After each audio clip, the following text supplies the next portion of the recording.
come from the Amazon. I was there for 2 weeks. I've been in contact with this indigenous community from the Munduruku people for a long time now, for a year and a half. But I finally created enough trust in the relationship so I could visit them. And I stayed in their house, in the cacique's house for 2 weeks, so I could meet them best, create better relationships, in-person relationships, so we could understand how could we work together and bridge a little bit of, well, my perspective, which is a modern perspective, I'm fruit of the system, and his indigenous perspective, and how could we collaborate in a more respectful way. It taught me like real life local economic system. So I've lived my whole life in a huge city in São Paulo, very much globalized and modernized and westernized town, city. And when I move into a different territory where people are interconnected with the territory, with nature, they hunt to eat, and they are gatherers of fruit and of seeds. They are interrelated with the land and the territory. This shows me how much local economies are possible, and how much their relationships with place and with non-human beings are it's what sustain their lives.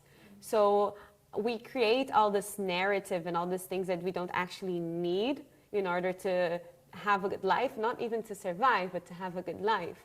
And we create this false identity of where we understand that modernity is something that cannot be, there's no other way of living actually. So we're basically blinded to other possibilities. And then when you remove yourself from the modern ambience, like the place that you're in, which is not only actually the ground that you're in, but what you're talking about, what you're eating, what you're hearing, everything that you're consuming, in a sense, is bringing you to a perspective that's what's real. But it's a socially constructed reality. It's not actually the only possibility of inhabiting the earth. And when you move to an indigenous land, which has contact with modernity, has been colonized in a certain way, but it keeps its own values, its own culture, and especially the interrelatedness with nature, you see it is possible to live a local life, a local economy based on trust relationships, based on trust relationships with nature, based on understanding what do we need to eat. I don't need to go beyond. It's not about accumulating. It's about knowing exactly what we need, and that being enough. I see that especially on the margins of society, the unprivileged people, they still hold community values. They still hold local values. So I've worked in favelas, and I've seen so many local projects there that are based on relationships and trust. So I think this is one of the most important things, like how do we build trustful relationships that we can be really honest and open with each other. And upon that, you can build projects together around what do we need. So it's basically relationships of trust, what are our problems, and what is the best way for us to look systemically on what's happening and try to move away from problems that other societies have already proven to be not very effective. So I've seen programs like people coming together into creating clean energy, into creating organic food in favelas, into creating different types of circular economy projects and exchanging things between each other, and not even taking a single dime from the government, which I think it's really sad, because I think the government should be helping these local communities, but working for themselves into something that actually makes sense in the way of living. Within community, working together and collaborating on a radical sense, with mutual benefits and effects for everyone, you can grow food together. You can take care of building a shelter together. So I visited a community in the favela of São Paulo, and they were fighting towards building housing for everyone. And the government gave them the money, but didn't give them any support on how to build.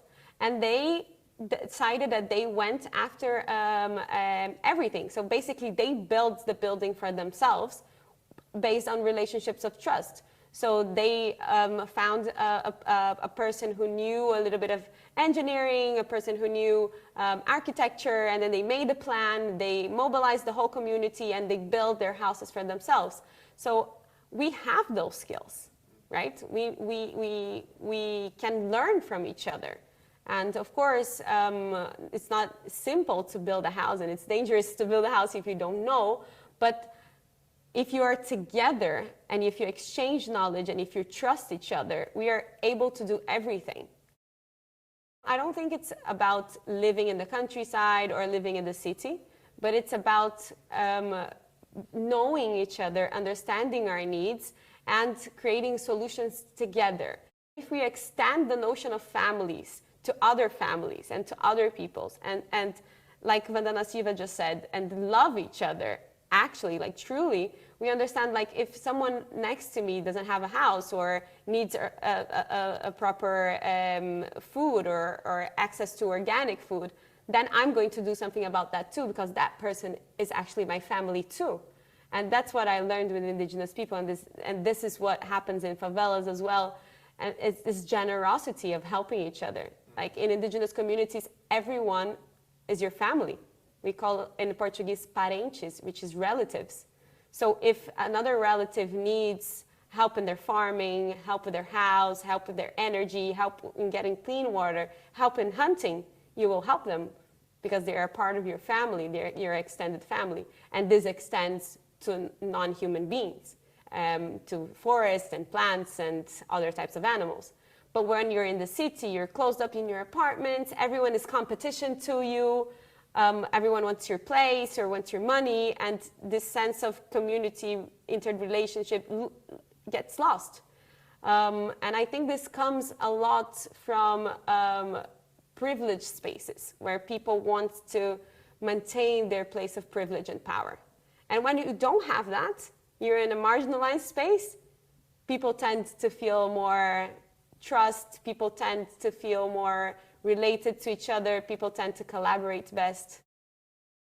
We tried so hard to fight our fears and just to live the most comfortable life we can in modernity. So we have our cars, we have planes, we have hot showers, we have everything that makes us comfortable.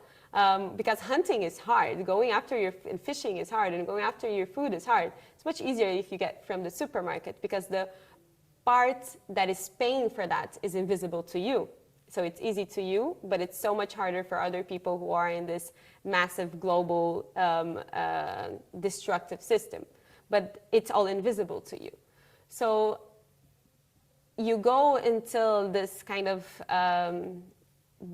top limit where everything is so easy around you. You have everything you need. And I include myself in that because I am a privileged person within Brazil. So if you look in Brazil's reality, I'm one of the most privileged people. Like, I went to school, I have a house, I have a car, I can move around, I have a job. So all of that creates lots of comfort in my life. And when you're there, you're not happy, because that's not what makes you happy, because you don't have trusted relationships, because you don't have quality foods to eat, because you don't have a relationship to nature, and you become depressed, and you become you start questioning yourself what you're doing with your life, because you don't even know who you are. When I was out of college, working in marketing, becoming successful, and deeply sad and depressed, is when questions started kicking in. Like, I have everything everyone in the world would ever want or are hardwired to want, but this is not making me happy, so why is that? And it's not a personal problem. It's not about me or a psychological or biological problem. It's a systemic problem. It's a social problem. So that's when I started studying. And I love what Helena says about big picture activism, Because what is the big picture? What is this, are the systemic problems we're living? So when you start asking these questions, I think then you connect this global movement of people all around the world that have the privilege of living a comfortable life and are able to make these questions, right? Because we have people in the favelas who don't have the privilege even to make the questions because they're running after food and taking care of their families and paying their bills, and they don't have the mental space even to ask questions.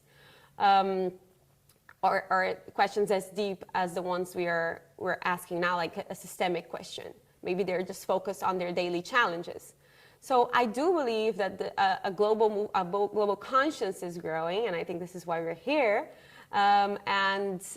This comes from a place of uncomfortableness with the system that we have created for ourselves. Because fear, sadness, and frustration, they're part of life, right? So we can't chase a perfect life, which is going to be sunny every day, and it's going to be only comfort every day. Part of being related to nature and being related to each other, it's relating to your fears, it's relating to your traumas, it's relating to the difficult part of life. And nature is not only happiness and glowing, it has its teachings as well, right? Mother Nature is a tough mother as well, and she is teaching us. I feel like we kind of had enough of being domesticated by the system. And I think education is the biggest part of domestication. So when you see in indigenous communities, for example, when they're closed off to modernity, and the first thing they do towards colonization and modernization is to put a school inside the community. And this changes everything.